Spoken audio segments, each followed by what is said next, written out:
Today, the last 24 hours have seen an intensification of the fighting on the Ukrainian front lines. And once more, perhaps the most dramatic news is coming from the northern front lines, where we're now getting a fair amount of information about the situation near Kupiansk. Now, there were reports earlier this morning that the Russians have captured or are in the process of capturing Sinkovka. There's some reports which claim that Sinkovka has been entirely captured by the Russians. There's other reports that say that there are still Ukrainian troops within the village itself and that fighting there is still going on. Now, Sinkovka is a village on a ledge, an area of high ground to the east of Kupiansk. The Russians have to some extent apparently bypassed Sinkovka. They apparently encircled the village, at least that was the reports that appeared yesterday, and which, by the way, also continue to appear this morning. But they do seem to be in the process of storming Sinkovka itself. Now, a video has appeared which purports to show Russian troops, or at least a military convoy of Russian troops, driving through Sinkovka. I cannot hear any sound of fighting in this video. I should quickly add, of course, that I cannot be absolutely certain that the village that these troops are driving through is indeed Sinkovka. One village in this part of the world, to me, looks pretty much like any other. Having said that, I have no reason to doubt that it is Sinkovka, and I'm going to go along with the theory that indeed this village has either now been fully captured by the Russians or is in the process of being captured by the Russians. There are also reports that the Russians are in the process of storming another village, Petropavlovka, which is located to the south of Sinkovka, which is even closer to Kupiansk than Sinkovka itself is. So that this village also apparently is in the process of being captured by the Russians. There are Russian troops apparently operating inside this village. Now, over the course of yesterday, or rather I should say over the course of yesterday night, another video appeared. I saw it on the Slavyangrad channel. This video, or to be more precise, it was more like a photograph, appeared with background noises.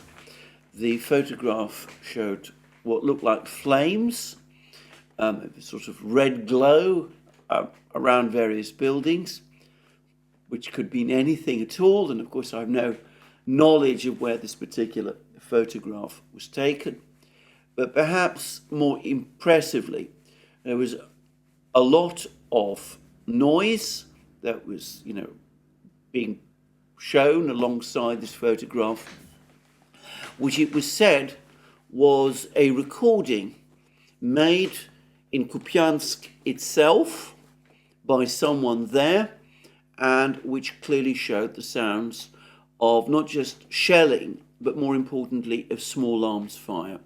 Now, that would suggest that Russian troops are not only in the process of storming Sinkovka and Petropavlovka, but that they might have reached the eastern suburbs of Kupiansk itself, which might suggest that there is now an operation by the Russians underway to actually storm eastern Kupiansk. Now, there are some reasons to think that this is indeed the case, and of course the most important of these is information that that a number of bridges have been shown, which a number of bridges across the Oskol River have been destroyed, apparently by the Ukrainian forces. And these bridges link the eastern part of Kupiansk across the Oskol River from the western part. And it looks as if this could indeed be a further sign that Ukraine is preparing to pull all its forces back to the west side of the Oskol River, abandoning eastern Kupiansk and the two villages, abandoning the two villages, Sinkovka and Petropavlovka, which might be in the process of being stormed. Having said that, I should say that I've just seen a further dispatch from a source, and it speaks about the fighting as of 4 o'clock Moscow time. It says most of the village of Sinkovka remains in the grey zone. The Russian armed forces do not have complete control of Sinkovka. The Ukrainian forces have withdrawn to the southern outskirts of Sinkovka, and this particular dispatch rebuts the claim that this particular village that we've seen that video of is in fact Sinkovka. It claims that it's an entirely different village, a place called Voronovo, and apparently there's been a confusion about the village in question. And it says that Petropavlovka remains under Ukrainian control, but that there is now fighting very close to this particular village. And the dispatch says that Ukraine is now rushing 2 brigades to the Kupiansk area, depleting its forces in Zaporozhye region, where Ukraine is apparently conducting its offensive. Now, I don't think any of this actually changes the overall picture to any great extent. It's clear that the Russians are indeed in the process of storming Sinkovka. Petropavlovka remains for the moment under Ukrainian control, but is clearly the Russians are under pressure there. And it is likely, as I said, that the fighting has indeed reached the eastern outskirts of Kupiansk. And the fact that the Ukrainians are in the process of destroying the bridges across the Oskol River suggests that they are indeed intending to pull back across the Oskol River, abandoning eastern Kupiansk to the Russians. But the fact that they're also rushing reinforcements to the area suggests to me that they are perhaps now considering trying to defend the Oskol River, making the Oskol River their next line of defense. And I would add that there's also been reports that the Ukrainian appointed local government in Kupiansk has now also been evacuated from the city.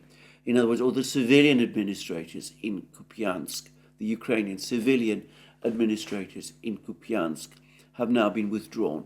So it looks as if the battle for Kupiansk is now underway. As I said, there's a lot of fog of war about what is going on, misleading reports about the situation sometimes appearing, people getting ahead of themselves, mistaking a video for one village for a video from a completely different village. It's very easy to do. As I said, these villages do look all very similar to each other. But the fact is, as I said, that the fighting does seem to be intensifying.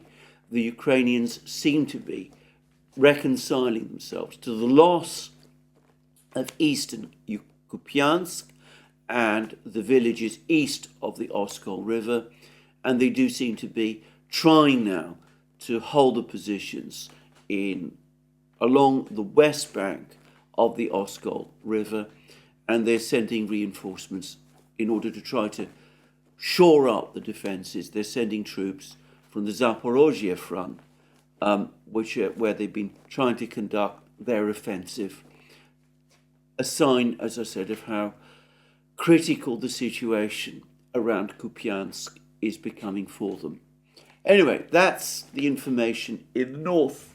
Now, there's also been more intensified Ukrainian attacks in southern and eastern Ukraine. And the first thing to say is that Ukraine appears to be throwing everything it possibly can at the moment in an effort to try to capture Rabotino, this village to the north of the Surovikin line in Zaporozhye region, which Ukraine has been trying to capture for 2.5 months. There seems to be intense fighting taking place for control of this particular village. It seems that the Ukrainians, for some time now, have controlled some of the houses in the northern part of Rabotino. However, the Russians still appear to be in control of the remainder of the village. There's also reports that the Ukrainians are trying to cut off Rabotino from reinforcement and that they've been pushing south to the east of Rabotino, and there's pictures appearing of a sort of large bulge that's appeared to the east of Rabotino, open ground as far as I can see, which the Ukrainians have captured. The shelling in this area is intense by both sides, but all of the photographic evidence appears to continue to show that it is Ukraine that is taking the heavier punishment. And again, lots of photographs appearing, and increasingly they're showing Striker wheeled armoured vehicles of the 82nd Brigade. It's now their turn to be filmed burning on the steps as this attempt to capture Rabotino is being made. Now, this strenuous effort by Ukraine to capture Rabotino is being linked on the Russian side of the internet to the fact that in 3 days' time, Ukraine celebrates its Independence Day, 24th of August, and the suggestion is that the Ukrainians need a victory, need to have some kind of a victory, and that capturing Rabotino, small village as it is, would nonetheless be a victory of sorts. It would enable them to claim that the offensive is once again on track, that they can push on towards the Surovikin line and perhaps ultimately towards Tokmak and ultimately towards Melitopol, further south, even though the US apparently no longer believes any of this any longer. But anyway, it's become particularly important for Ukraine to capture this village by the 24th of August, and that Ukraine would see it as a defeat if it did not. Now, I would say that this is not the first time that Ukraine has allowed the calendar to dictate its military actions, if that is indeed what is taking place at the present time. Of course, I can't confirm that that is the case. This is Russian speculations. But it seems to me that deciding things, making decisions based on the calendar, military decisions based on the calendar, is a fundamental, disastrous error. I remember that Ukraine definitely did do this during the 2014 fighting.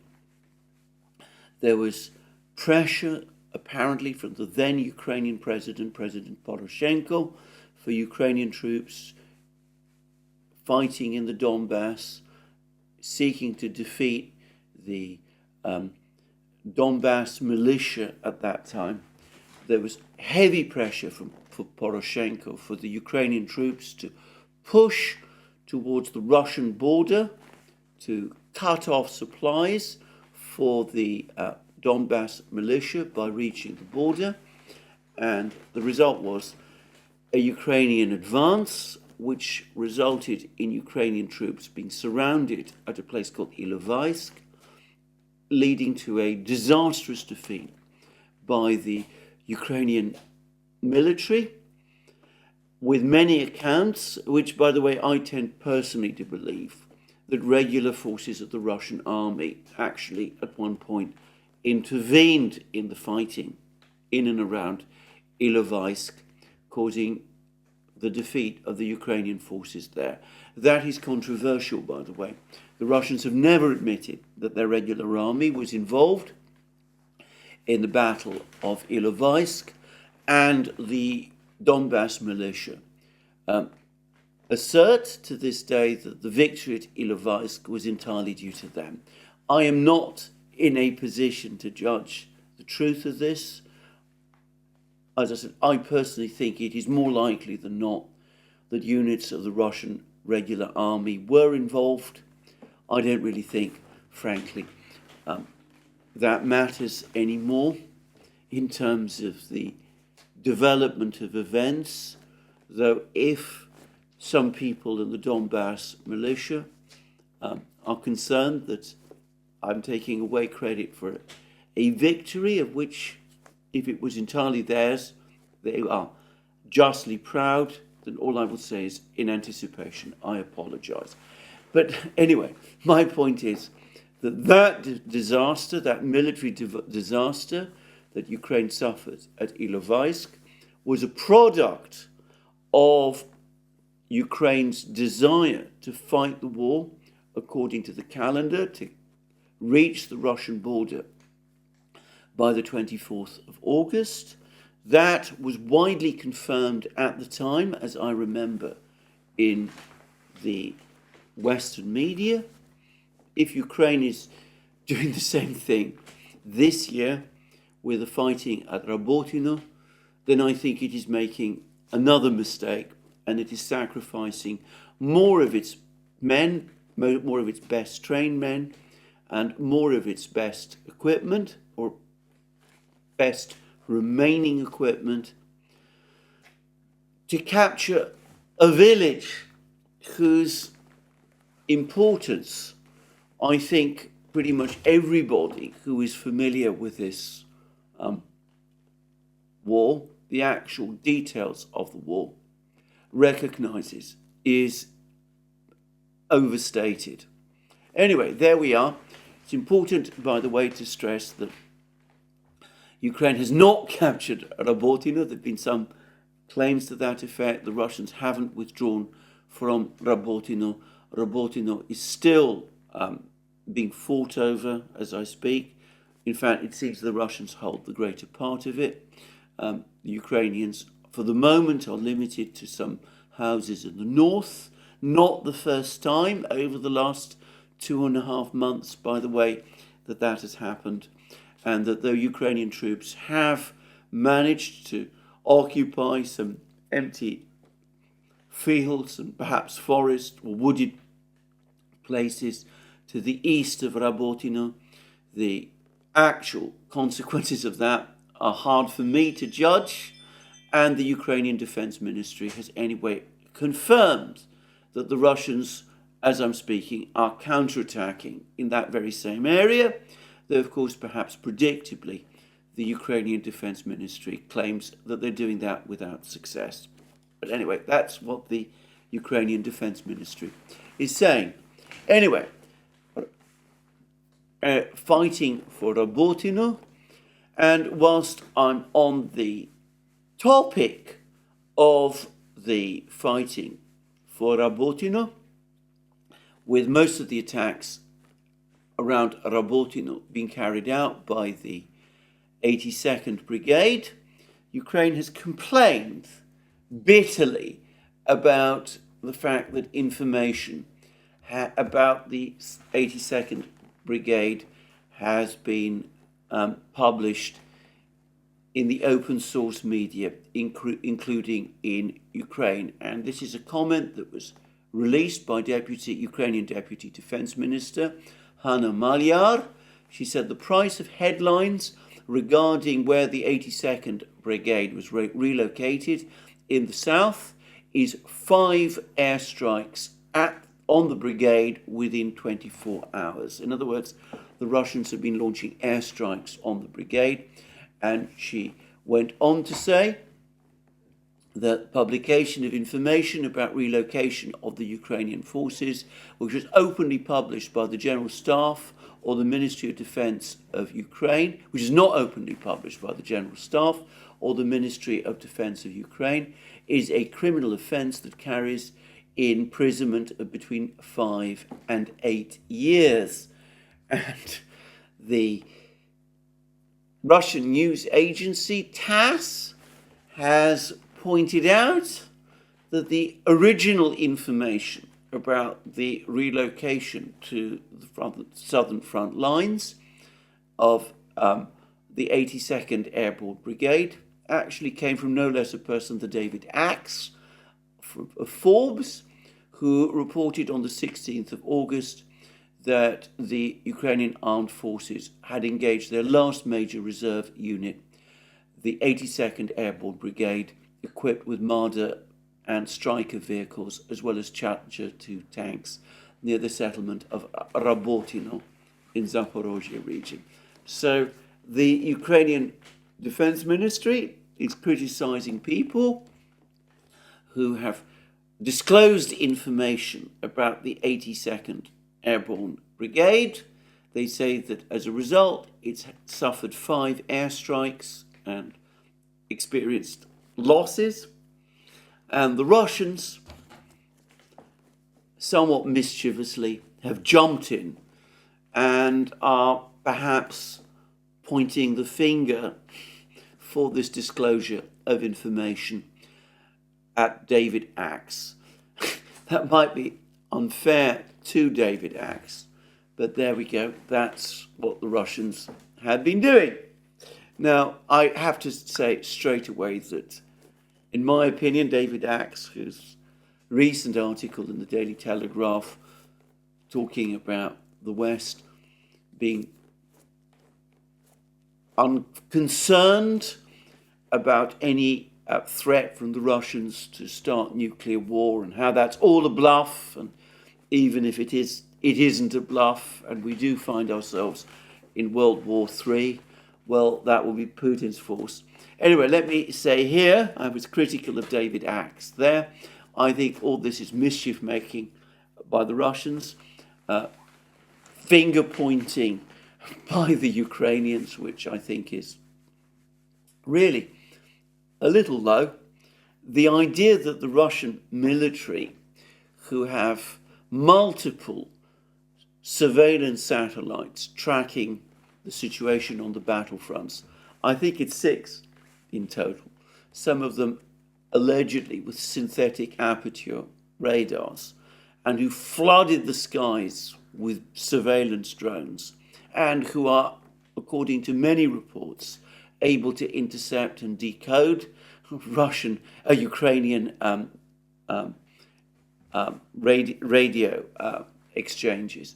The fact that the Russian military were unfamiliar with the whereabouts of the 82nd Airborne Brigade is ridiculous. It's an absurd suggestion. And Hanna Maliar is being, in my opinion, frankly, well, shall I say, inflating things when she says it's the media's fault that the whereabouts of the 82nd Brigade have been disclosed, and that's why this brigade has suffered airstrikes.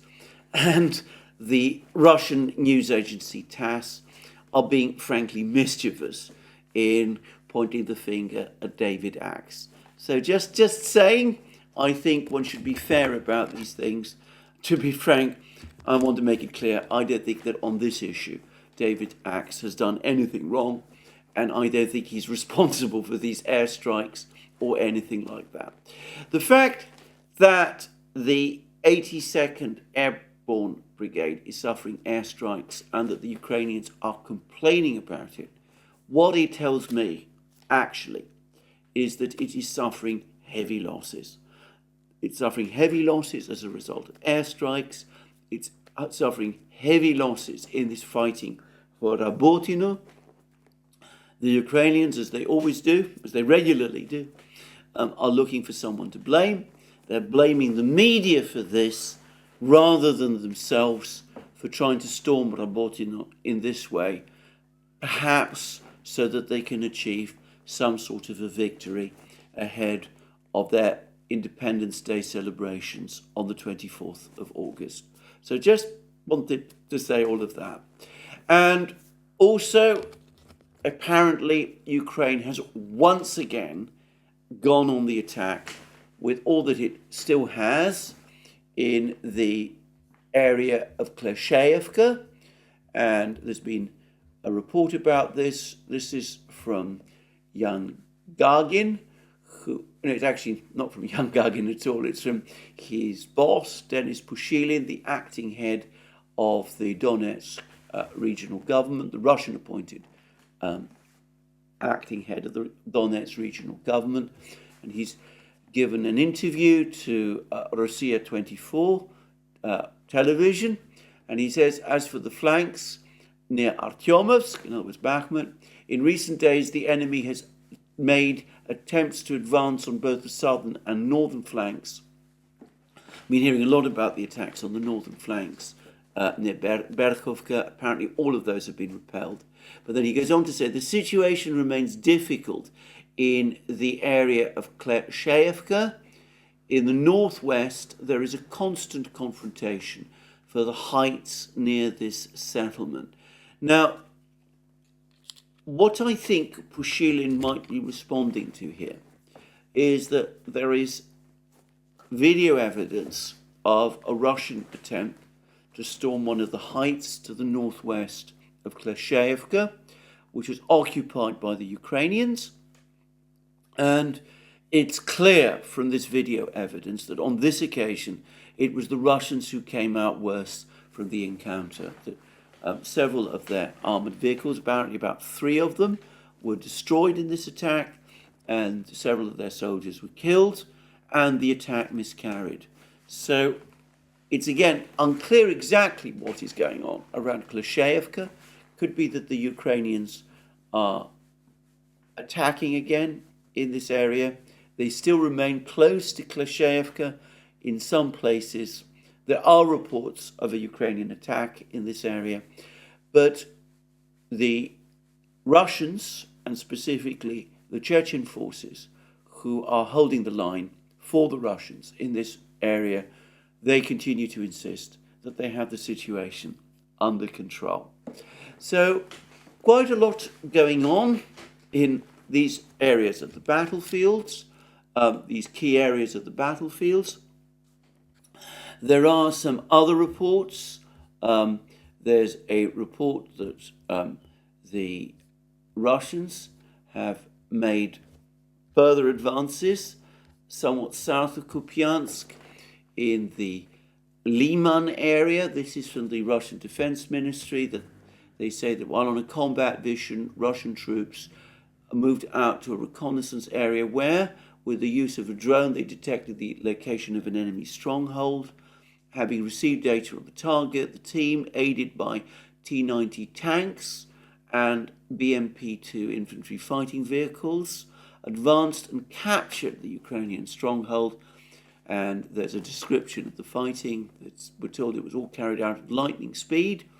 And by the way, the tanks in question appear to be T-90Ms, which are being increasingly heavily used by the Russians on the battlefields. And anyway, one way or the other, this particular stronghold, which I get the sense is particularly close to Liman, has apparently been captured by the Russians. So, this is also on the northern fronts. It's not just in Kupiansk that the Ukrainians are coming under pressure, but apparently in Liman, near Liman as well. And the Russians also claim that they've made further advances in Avdiivka. This also comes from Denis Pushilin, same interview he's given to Russia 24. He says that in the Avdiivka area, Avdiivka, a small town located near to Donetsk city, where Ukraine's major forces besieging Donetsk city since 2014 have been anchored. a place which the Russians have been incrementally encircling since March. Anyway, Pushilin says that our units have seized about 3 enemy strongholds in that area and near the settlement of Novokalinovka, and this is apparently in the Avdiivka area. The Russians again incrementally pushing in the Avdiivka area. It's not for the moment the main focus either of the Russian or of the Ukrainian forces. The Russians are focused on Kupiansk, whilst carrying the Ukrainian offensive in the south, and the Ukrainians, by contrast, seem to be more focused on trying to capture Rabotino. The advance in the Vremevka salient area having been apparently brought to a standstill after very heavy losses, and perhaps also in the Bakhmut area near Kleshayevka, this place which they've been trying to capture for so many months.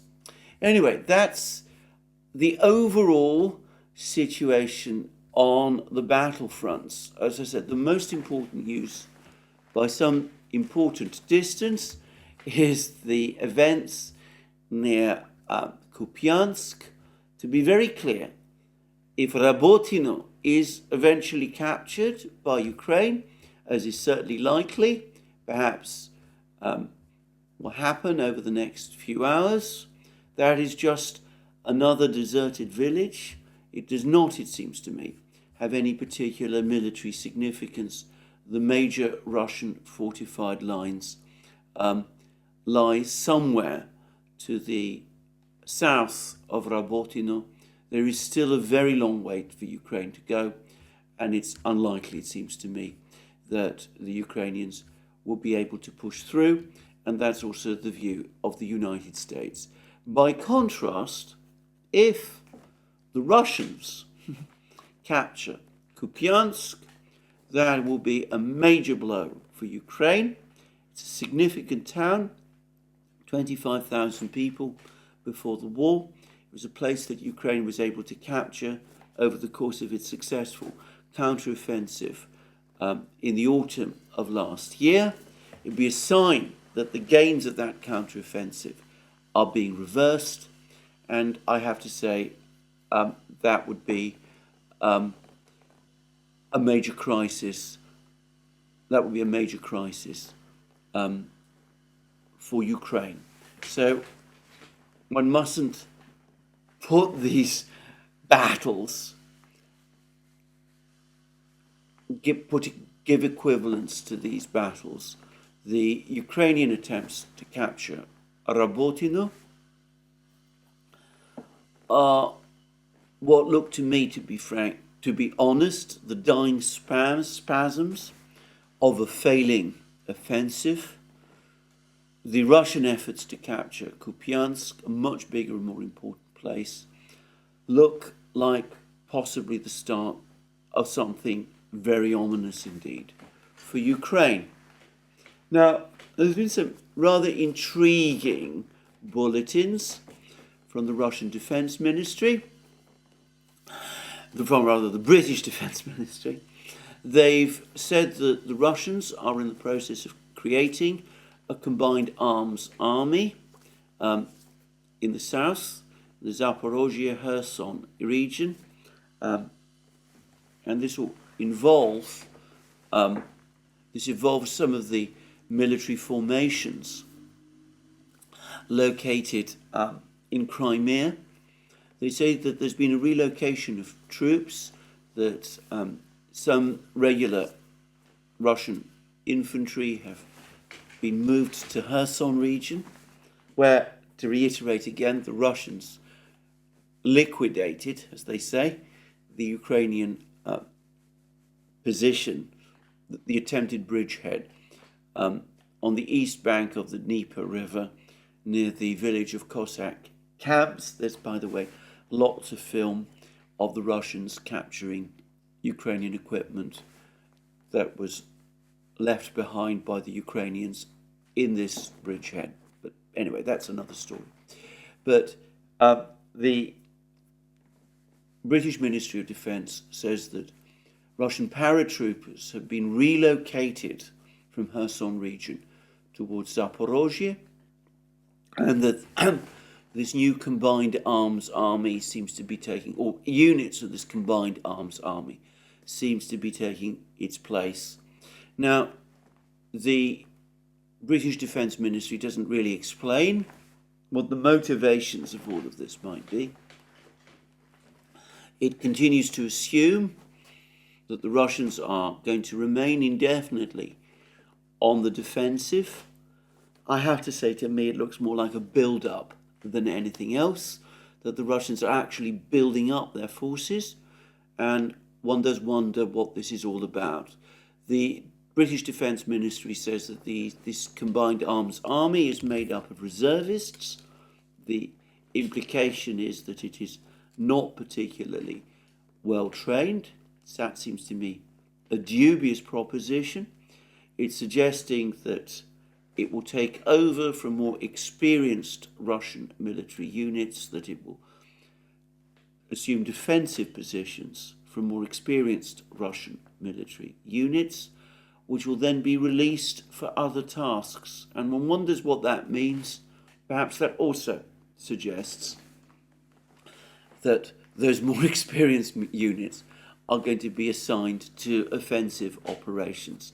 I would just quickly add, however, that a combined arms army suggests a tank-heavy, mechanized force, more the sort of force that I would have thought would be used for an offensive than anything else. But then maybe one shouldn't read too much into a name, especially when the only information we have that this force's name really is the 18th Combined Arms Army, comes from the British Defence Ministry.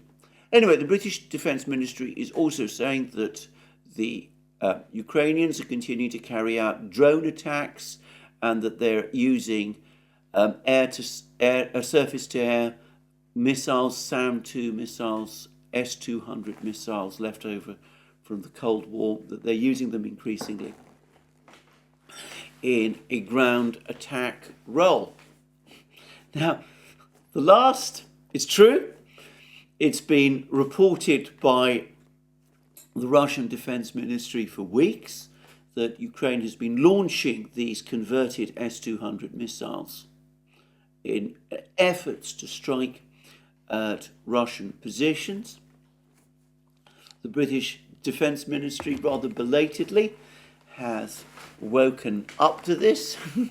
It's also talking about drones, Ukrainian drones, regularly hitting Moscow, and it talks about the fact that Russia's aerospace forces, of course the forces which are still commanded by General Surovikin, despite all the rumours and claims that he's been under arrest and all that, being under considerable pressure to improve air defences over the western parts of the country. Well, anyway, that's what the British Defence Ministry says. It gives the impression that these strikes with the S-200s and the drones on Moscow have been successful, when in fact they've been an almost complete failure. As I understand it, every single one of the S-200 missiles that have been launched by Ukraine up to this point have been shot down by the Russian air defences before they've reached their targets,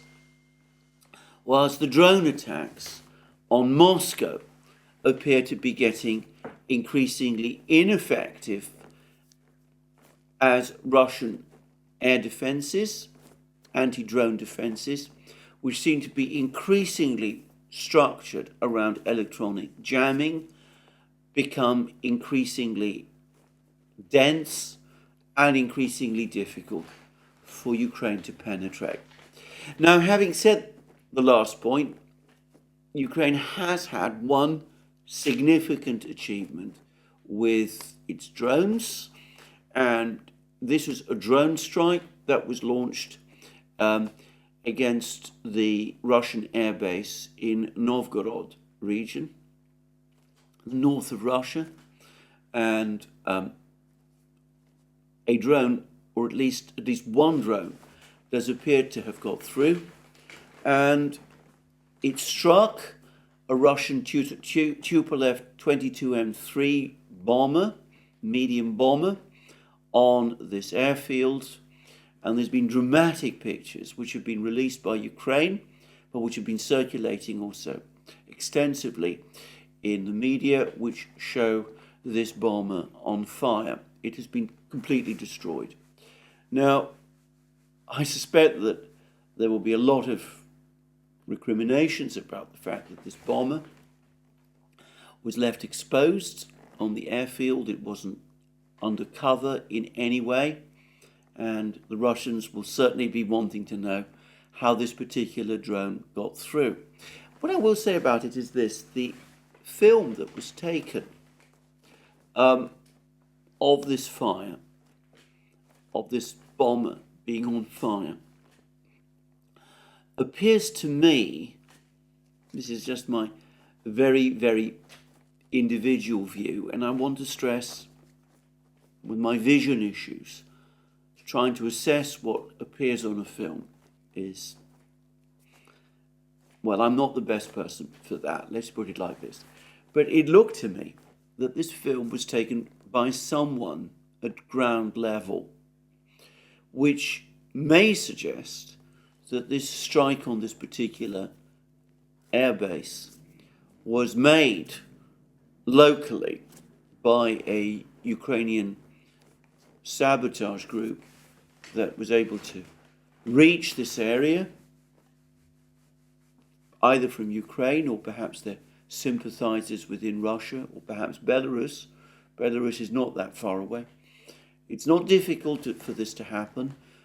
Russia tends to allow fairly free travel between itself and Ukraine and certainly Belarus. So it's not inconceivable.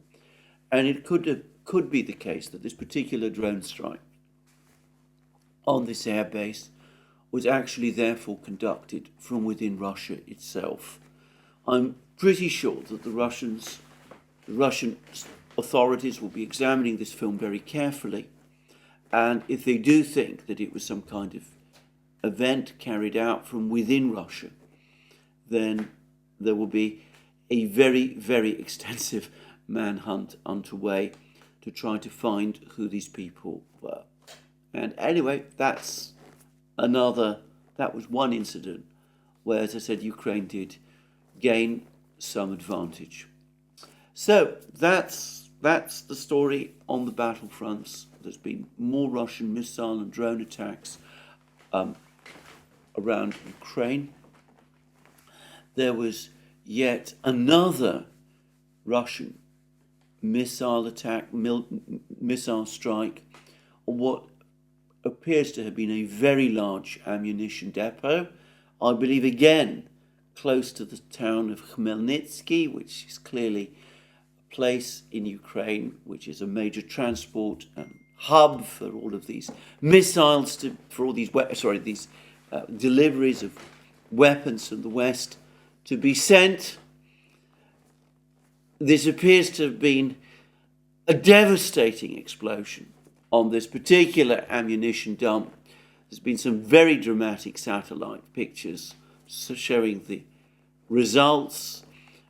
Some have estimated from these satellite photos, which, by the way, I can barely see, that the crater is 100 meters in diameter and very deep, and that would point to a huge explosion when this particular ammunition dump was destroyed.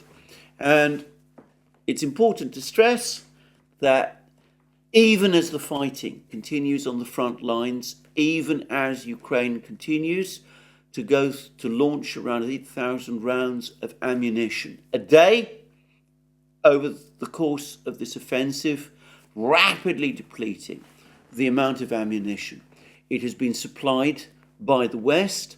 The Russian offensive, air offensive, to knock out Ukraine's ammunition dumps, which began before the offensive itself was launched on the 4th of June. That aerial offensive continues, and it continues to have results, and it is probably eating into Ukraine's ammunition reserve even further. Anyway, that's the overall situation on the battlefronts. We are clearly in a very fluid situation. It might be that there's some important news on the Kupiansk front by the time this program is published. It could be that Ukraine announces that it's captured Rabotino by the time this video is published, though I would say I've just seen a report on TASS in which the Russians, for the moment, are claiming that they've repelled Ukrainian attacks on Rabotino. But let me stress again, it's a dynamic situation. I can only, as I've said many times, publish news which is up to date as of the time that my programs are made. Once I actually get the news, I will make a new program and I will assess it then. So anyway, that's the situation as of the time of making this program on the battlefronts. Major events appear to be taking place around Kupiansk. Ukraine making desperate attempts to capture Rabotino, perhaps before the celebrations on the 24th of August, suffering very heavy losses in the process. And I should say, topic that I've discussed before, I'm not going to get into again, but lots and lots of rumours about the Russians now considering another great offensive. And we don't know when that's going to be, but the Russian forces steadily building up, increasing their pressure on Ukraine, even as they continue to hold back this Ukrainian offensive.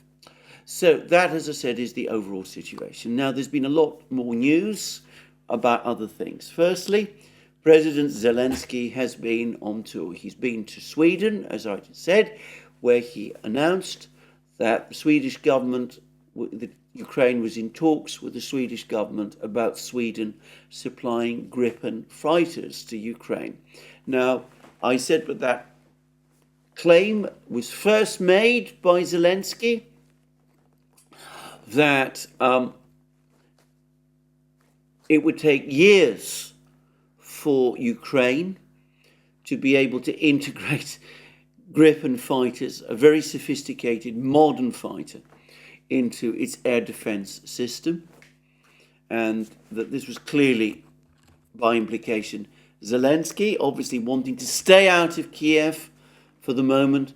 It was again Zelensky talking up the story, making it appear that Gripen fighters were on the way when clearly they could not be. Anyway, the Swedish government has now flatly denied that it is even considering supplying Gripen fighter jets to Ukraine.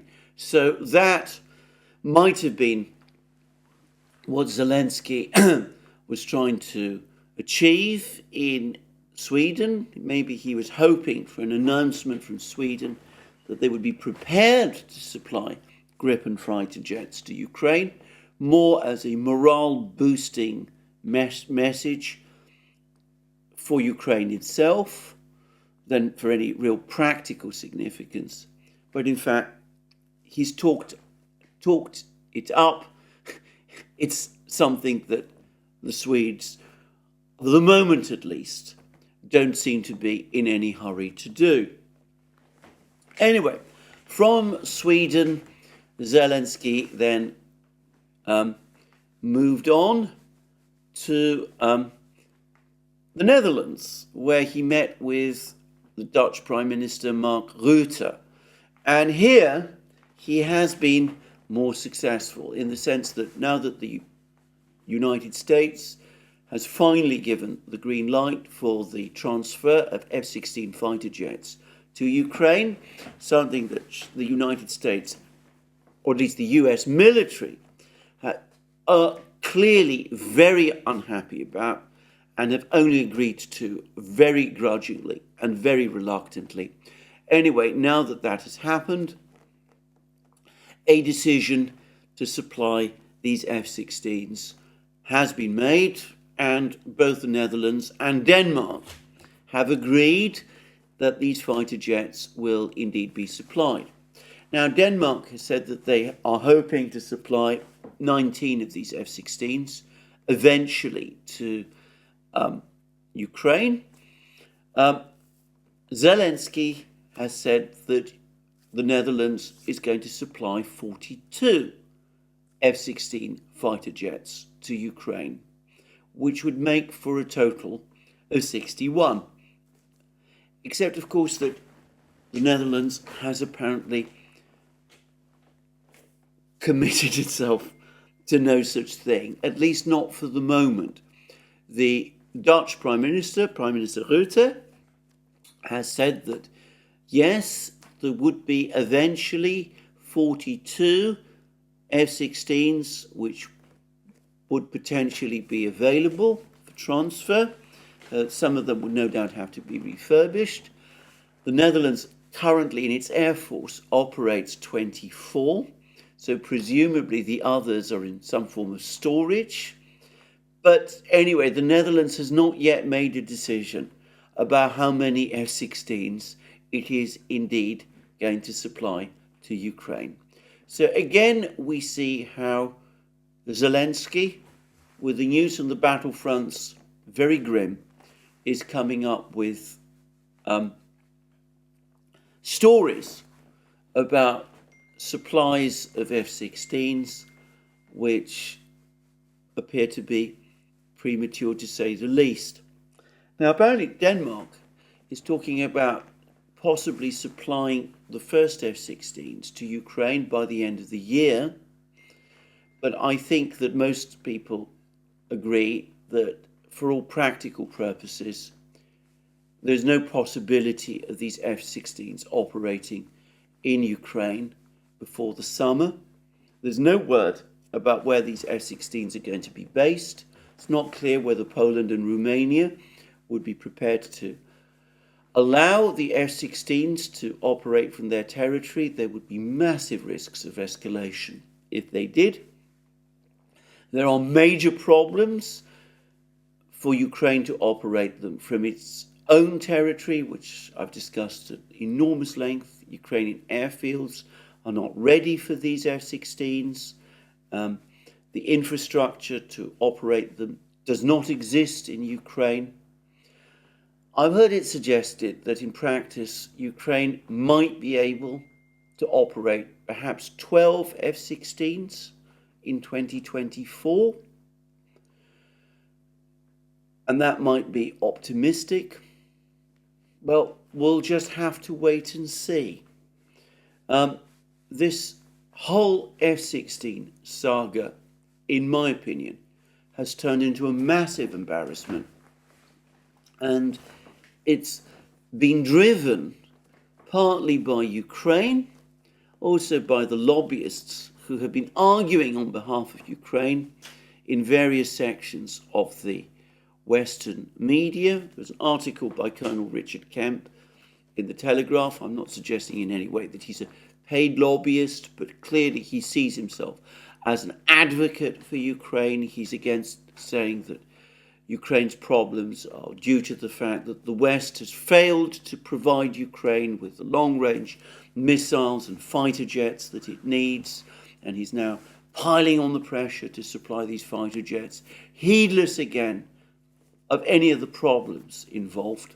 Anyway, it's been pushed very much from those sort of sources, and to be completely frank, I think that left to itself, the Pentagon would never have agreed to this very bad idea and they're deeply skeptical about it and are trying to drag it out.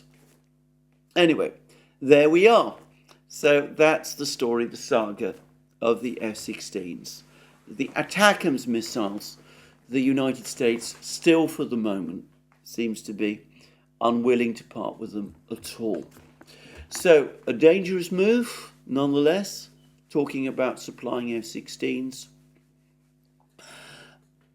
One which is unpopular, I suspect, with the Pentagon. The German government is trying to work itself up to the point of finally announcing what is undoubtedly a decision which in principle has already been made to supply Ukraine with the Taurus cruise missiles. This is an unpopular step in Germany, where the economic news is grim.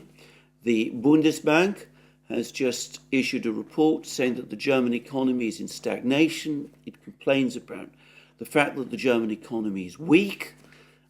German public opinion now seems to be moving strongly against further military supplies to Ukraine. There was a rather, interesting video of Chancellor Scholz trying to defend his policy of supporting Ukraine to what seems to have been, at least on the fringes, a hostile crowd. He seems to have come under a high amount of heckling. But anyway, Germany also grudgingly moving towards supplying Taurus missiles. The pressure on Germany to do this remains intense. Chancellor Scholz, clearly he's made that decision, but he's finding it very difficult to sell it to the German public at a time when his coalition and his party are losing support, and where support for the AfD is increasing against a backdrop of a deteriorating economic picture. So lots of problems there. But we're starting to get a clearer sense of what the plan appears to be, what the West is trying to do, or what some people in the West are trying to do in order to extricate themselves from what is an increasingly bleak situation. And I think we've now had a further series of statements by US officials, by Western officials, about the kind of strategy, and I want to stress here, negotiating strategy, that they're trying to cobble together with respect to the Russians. Now, I said that the general plan at the moment in the West, the one that's been discussed by people like Stian Jensen, Stoltenberg's chief of staff, other people like that, is to try to get a ceasefire set up and then get Ukraine to quietly acknowledge that it's not going to be able to recapture its territories, the territories that are currently occupied by the Russians, and that the plan is then to build up what's left of Ukraine, the remaining territories of Ukraine that are still controlled by the Ukrainian government, to resupply them, to re-equip them with new equipment, to give Ukraine, in other words, time to rebuild itself, and at the same time to integrate Ukraine into NATO. And that seems to be what Stoltenberg's chief of staff, that was what this person, Stian Jensen, was basically floating. And in fact, I think we've now had certain further moves to this effect. We first of all had an extraordinary interview by Edward Luttwak, American strategist. He advises the Pentagon, all of those people. He's been talking about he often talks about the situation, the military situation in Ukraine. He's somebody who's written extensively on strategic matters. Anyway, Luttwak has suggested that the only way for Ukraine to succeed in this war is to announce a general mobilization, to call up 3 million men to try to overwhelm the Ukrainians, in other words, through sheer weight of numbers. Now, that's come from Luttwak. It's, of course, consistent with President Zelensky's various comments about a general mobilization. But as I said, putting aside whether Ukraine has 3 million men it can call up in that way, and by the way, doing so would have catastrophic societal and economic effects on what's left of Ukraine, even if there are those men available to call up. And of course, there might be all kinds of political problems involved in that as well. It might run up against all kinds of resistance. But anyway, I think Luttwak's comments have come in conjunction with some very, very interesting points made by Senator Malinowski of the United States. Now, Senator Tom Malinowski, as I understand it, has been one of the most fervid supporters of Ukraine. I understand he's a Democrat, and his proposal is the following. He says that the war, the offensive, should continue. Ukraine should continue with its offensive. The fighting should continue all the way up to July 2024. He appears still to believe that Ukraine can maintain the military initiative throughout that entire period. But he recognizes that Ukraine is most unlikely to capture or recapture all its lost territory.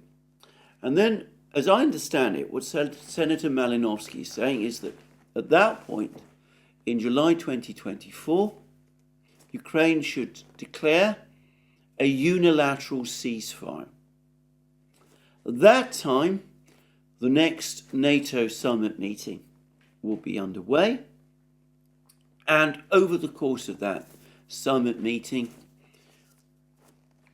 in conjunction with that ceasefire, NATO should announce its security guarantees to Ukraine and perhaps even declare, in effect, that Ukraine is joining NATO. So this would be an attempt to freeze the war. Now, what to make of all of this? What to make of all of these claims? The 3 million man army that Ukraine is going to allegedly try to put together over the next couple of months. Senator Malinowski's proposal. I'm going to say straight away, I don't think there's any reality behind any of this. I don't think that the Russians would be in any way deterred by this. I don't think that any of this is remotely practical. Let's just put aside the, I think, fantasy of Ukraine calling up 3 million men. Where and how would it arm them? Where would it equip them? Where would it find the ammunition for the artillery that would be provided? I mean, this is a fantastic idea. Even Luttwak, in fact, especially someone like Luttwak, must understand that it is simply not a practical one. And what about Malinovsky's proposal? What if the Russians, let's say we get to July 2024, let's say that Ukraine is still holding the initiative by that point, which, to be frank, I have to say looks extremely unlikely. But let's say Ukraine announces a unilateral ceasefire and NATO then simultaneously announces that it's going to grant guarantees, security guarantees to Ukraine. What would happen in that case? Well, it's extremely straightforward. The Russians would simply call what they would undoubtedly see as a bluff. They've already made it clear that as far as they're concerned, Ukraine's membership of NATO is an existential issue. They've seen multiple reports that NATO is not prepared to engage Russia in open conflict. In fact, Chancellor Scholz has actually, amidst all of the other things that he said, he's actually said the same thing again. And it's inconceivable in that kind of situation that the Russians would actually agree to a unilateral ceasefire.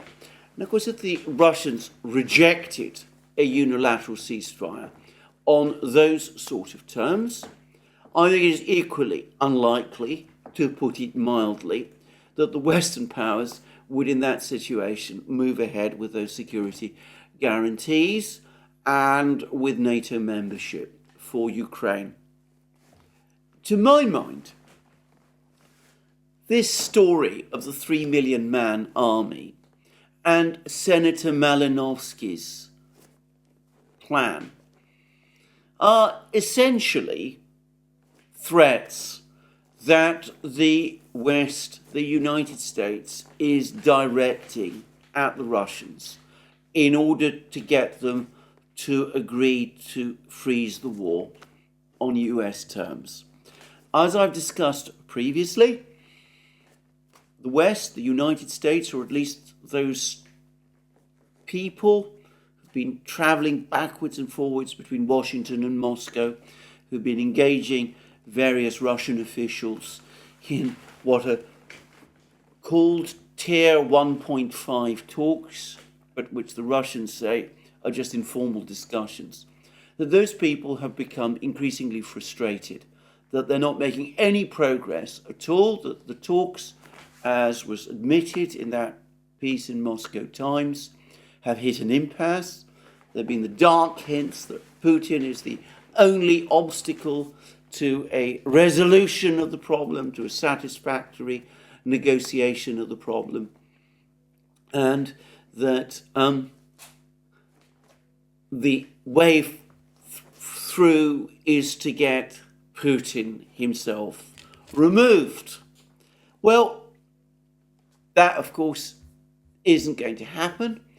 And as I've said previously, the Russians have already made it absolutely clear as crystal that they are not interested in negotiations, certainly on these terms, at this particular time. In fact, Lavrov has actually given an interview in which he's spoken very strongly against this. He says that negotiations at this time, the ceasefire at this time, would be merely a trick by the West to buy time for Ukraine.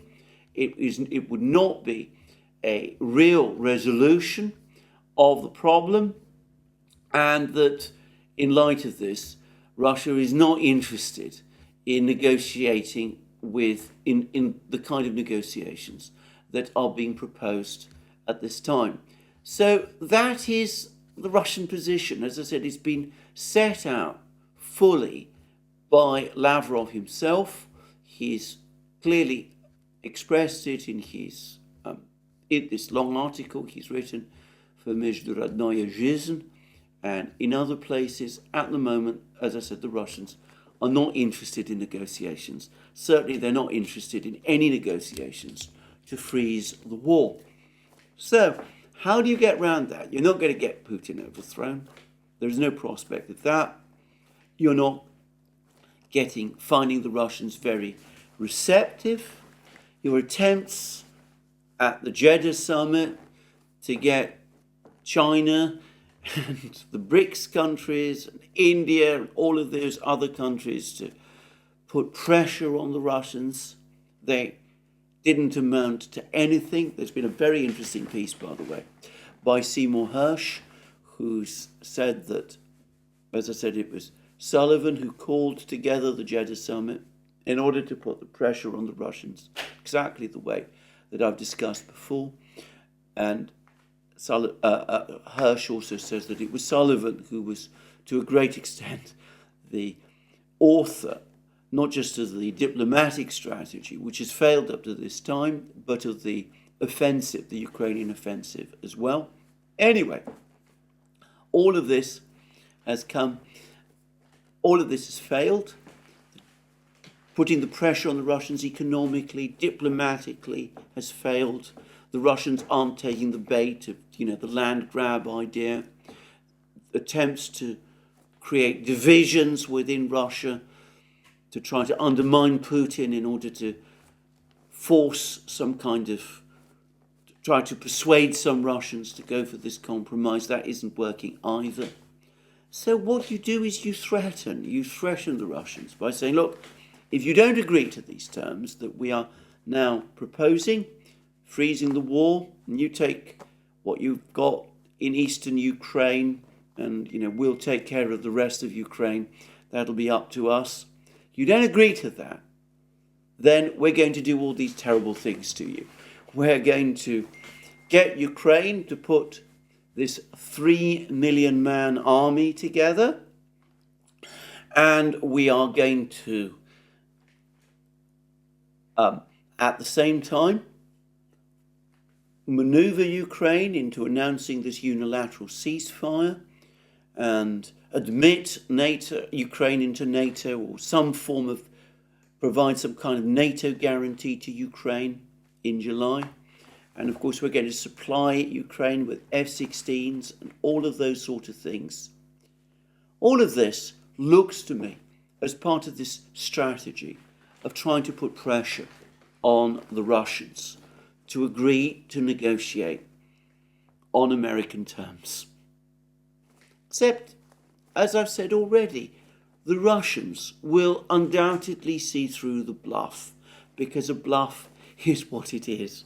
They know that the F-16s aren't going to change anything on the battlefronts. US Air Force people have already confirmed that. General Milley has said it too. The Russians also probably don't take these claims of the 3 million man army seriously. They probably understand the enormous pressure on Ukraine if it were to announce a mobilization of that kind. And they probably also worked out that a 3 million man army would create more problems for Ukraine than it would solve. Maintaining it in the field, keeping it supplied, would be an impossible logistical task, not just for Ukraine, but for the West in general. And of course, all this business about unilateral ceasefires and instant NATO admission for Ukraine, or instant guarantees for Ukraine, the Russians undoubtedly know that there is no possibility of NATO ever doing all of these things if the Russians reject Ukraine's unilateral ceasefire. So this is a bluff. These are bluffs which the Russians are certain to call. They're not going to be impressed by any of this. I doubt that it's going to change in any way any one of their actions. They're going to press on, doing what they're doing at the moment, pushing on towards Kupiansk, presumably preparing for their bigger offensive, which is coming, strengthening their domestic economy, leaving open the door to any substantive proposals from the West. Whatever they may think about that, they will not want to close the door on that completely, if only because they understand that doing so would not go down well with their friends in China and in India and across the global south, but certainly they're not interested in the kind of proposals that are being made to them at the moment, and they will continue to decline to negotiate on these sort of proposals until the core issues of Ukraine and NATO, or rather Ukraine's exclusion from NATO, and the general security picture in Europe are properly addressed. So, to summarise, the F-16 delivery, not in itself militarily a consequential one. The diplomatic strategy becoming increasingly clear. Threats of instantaneous NATO membership for Ukraine following a unilateral ceasefire.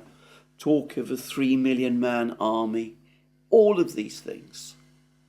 Part of an attempt, an increasingly frantic attempt by the United States to try to get some kind of diplomatic outreach to the Russians underway, trying to pile on the pressure, even as the United States finds it impossible to make the kind of serious moves such as would be required if the war is to be brought to an end, the fighting is to be brought to an end on American terms before the election. And just as I have been making this video, I see that there's been another bleak article about the situation for Ukraine in the Washington Post, title, Ukraine's hopes for maximal victory look remote. They say that everyone expected Ukraine's counteroffensive against Russian positions to be tough, but perhaps not as tough as it has been. And after more than 2 months of attritional warfare, Kiev's forces have yet to forge any major breakthrough. And there's lots of talk about how Melitopol is probably out of reach, and lots of talk about the US intelligence assessment that the situation is not going, that Ukraine is unlikely to achieve its objectives in this offensive. And we go on to read that the reality of this difficult fight has led to some unusually blunt admissions. A top NATO official, Stian Jensen, triggered a Ukrainian outcry after he was quoted at a public event in Norway, suggesting that he could see a scenario where Ukraine received membership in the Western military alliance if it accepted some territorial concessions to Russia. But then there's the caveat that Stoltenberg has tried to water down the effect of Jensen's comments without entirely repudiating them. And then we have the admission from the Washington Post that Jensen did not, in fact, speak out of line, but Ukrainian concessions appear to be something many in Western countries are willing to countenance. The US role in supporting Ukraine will probably become more polarizing at home as the war drags on and the 2024 elections draw nearer. And then there's an attempt to throw the entire weight of this onto the Republicans, who are supposedly undermining support for Ukraine. And then there's the grudging admission that so far there's no Russian commitment to good faith negotiations, which I find an astonishing statement, given the role the West played in wrecking the negotiations which took place in Istanbul, and which the Russians were prepared to agree to the outcome of. But anyway, that's another comment for another day. And then we have comment from Constanze Stelzenmüller of the Brookings Institution. Peace for Ukraine must at some point involve negotiations with Russia. And then we have the complaint, the Kremlin's implacable attitude, the burden of proof for the credibility of its negotiating offers would be extremely high. And admission that an armistice based on a freezing of the status quo in the form of continued Russian occupation of Crimea and Donbass would reward Putin's aggression and merely pause the hostilities. The risk that an end to the war becomes an interregnum between the wars, only the strongest guarantees a clear, constructive, and hopefully short path to NATO and EU membership can satisfy Ukraine's security interests and those of the Western Alliance. A total diplomatic victory could help make up for the absence of a total military one. So one could see again the words that you have to negotiate, preparation for telling people that negotiations with the Russians are unavoidable, that they have to happen, but concessions to the Russians on territory, blaming the Russians for bad faith, which, as I said, is an astonishing claim, given the actual diplomatic record, which I minced to the failure to implement, minced to the sabotage of the Istanbul agreements. Anyway, put all that aside, but concede territory to the Russians in return for NATO membership for Ukraine. That's the game plan now. The Russians are going to reject it. And in the meantime, piling on the pressure on the Russians, talk about 3 million man armies, instantaneous guarantees to Ukraine in the event of a unilateral Ukrainian ceasefire, supplies of F-16s to Ukraine, all something which the Russians will undoubtedly see as a bluff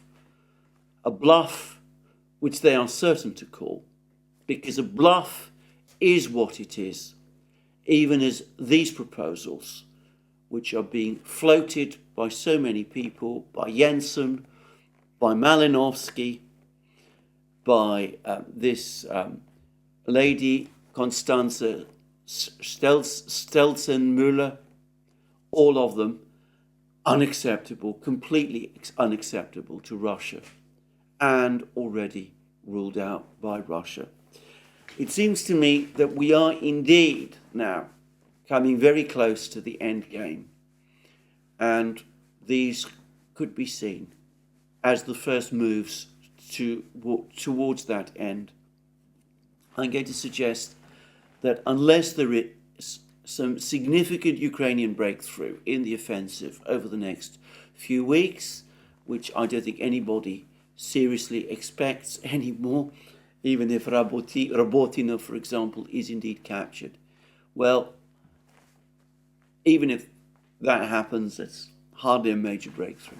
But unless something like that happens, I suspect that pressure on the Russians from the West to sit down and negotiate is going to intensify, with the West's priority now no longer to defeat the Russians, no longer to engineer regime change in Moscow, but to find some kind of face-saving compromise ahead of the presidential elections next November, with all these extraordinary threats being made to the Russians in the meantime. Threats which, as I said, the Russians will ignore because they will see them as what they are, which is a bluff, and offers to negotiate which the Russians will undoubtedly reject because they don't address the core issue, which is Ukraine's NATO membership and the general security situation in Europe. Well, there we are. That's the situation today on the 21st of August. I had been intending also to cover in this program the issue of Lunar 25. I'm going to defer that to my next video. This particular video has gone on for long enough. So there we are. That's me for today. More from me soon. Let me remind you again that you can find all our programs on our various platforms: Locals, Rumble, BitChute, ODYSEE, Rockfin and Telegram. You can also support our work via Patreon and Subscribestar, links under this video. Don't forget to check out our shop. All the great things that you will find there: our magic mugs, our hats, our hoodies, our t-shirts, our sweatshirts, all those great things. And last but not least, please remember, if you've liked this video, to press the like button and to check your subscription to this channel. Thank you for joining me again today. More from me soon, and have a very good day.